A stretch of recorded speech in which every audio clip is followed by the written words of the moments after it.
Tonight, the National Park Service is taking action after two trees fell on moving cars just days apart. And one of those incidents killed a Frederick man on the George Washington Memorial Parkway. And now there are new questions about safety and whether more could have been done. WUSA 9's Sarah Robinson has been on this story since last week.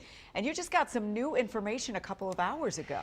I did. The National Park Service says they are looking into this. And the National Park Service maintains these roadways. And now they tell me that they are reviewing what went wrong as questions mount about whether roads in our region are really safe from falling trees. The 1 in a trillion insanity.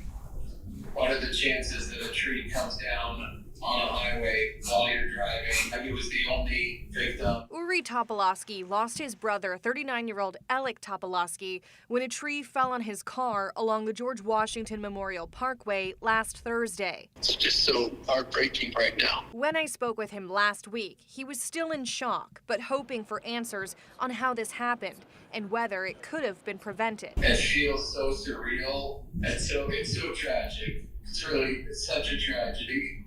You know, you don't get a chance to say goodbye. Glass was everywhere. It was all in my mouth and my hair. There was glass in my eyes, all over my clothes, all over my sister. Just one day later, Jessica Rooks says a tree fell on her car while driving on Mount Vernon Memorial Highway. She had her 3 kids and her sister inside. No one was injured. We heard a loud boom. It took us a minute to realize what even happened. The National Park Service, which maintains these roads, confirming to WUSA 9 it is now reviewing what happened and taking additional steps.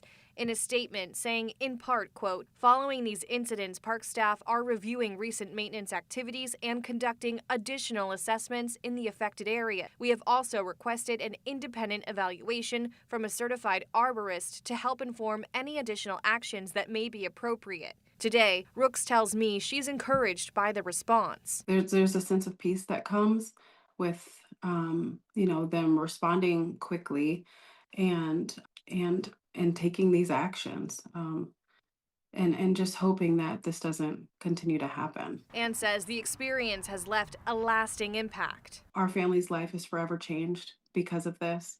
We will never travel the road the same way that we did before. Now knowing that something like this could happen.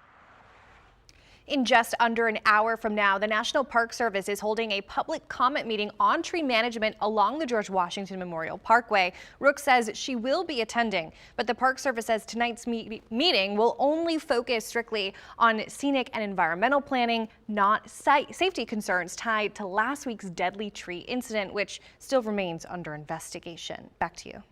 I bet they still might get some questions about that, though. Yeah, you think about those federal government cuts and just hope that that did not impact routine maintenance at all. And that's something we've got to get down to the bottom of as well. All right, Sarah, thank you.